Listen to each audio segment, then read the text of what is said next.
Welcome back to the Photography Clips podcast. Every once in a while, I come across a story that reminds me how connected all the creative fields really are. Photography, design, printing, art. They all share one foundation: color. That's what drew me to Pantone's story. It's not just a company that makes color charts. It's the reason we can all talk about color in the same language.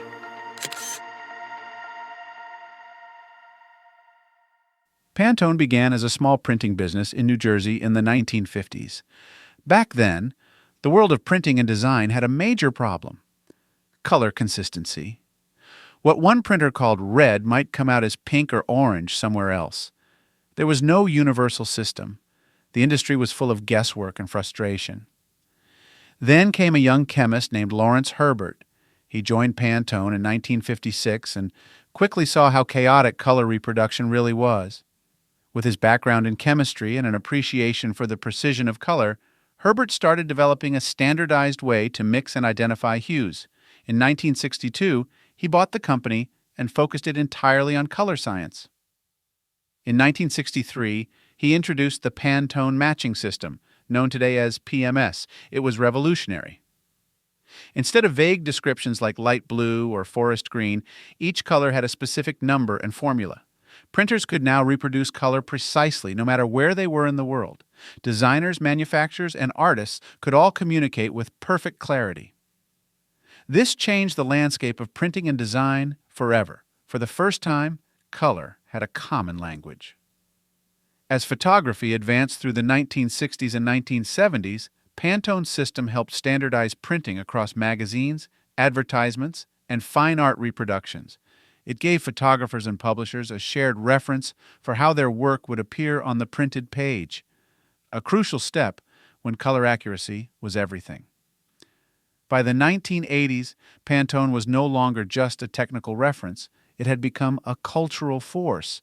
The company created the Pantone Color Institute, a division dedicated to studying color trends and psychology. The institute looked at how color affects perception and emotion, and how it influences branding, marketing, and art.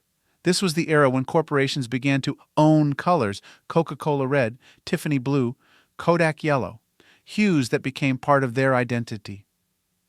In the year 2000, Pantone launched something that turned its research into a global conversation: the color of the year.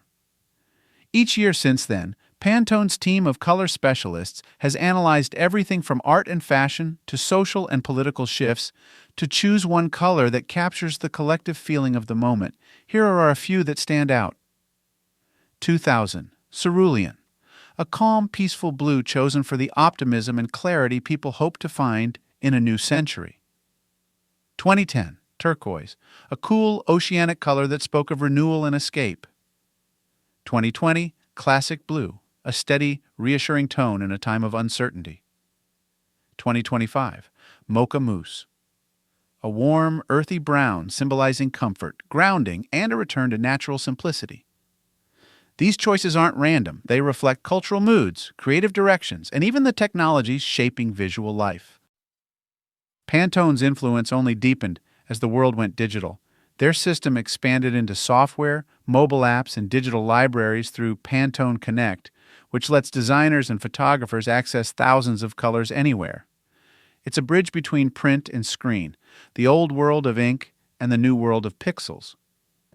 Pantone also entered conversations about sustainability, exploring environmentally safer pigments and processes. That may not sound glamorous, but it's part of the same philosophy Herbert started with: making color not only consistent but responsible.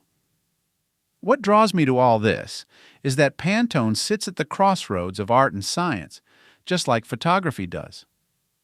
Even though most of my finished work ends up in black and white, I always shoot in color. I want to capture every tone and subtle shift in light.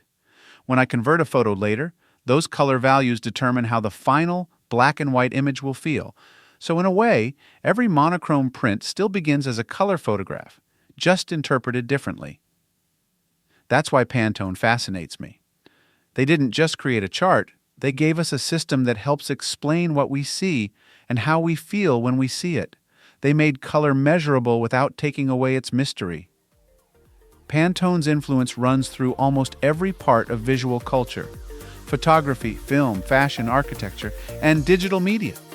And yet, it started with one chemist mixing inks in a small workshop, trying to make sense of color's chaos.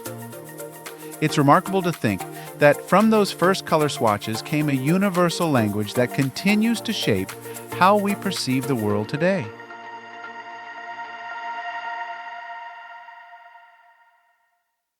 Thanks so much for listening to the Photography Clips podcast. I'm your host, Will Moneymaker. If you liked today's episode, feel free to share it with a fellow photography enthusiast. And don't forget to subscribe so you won't miss what's ahead.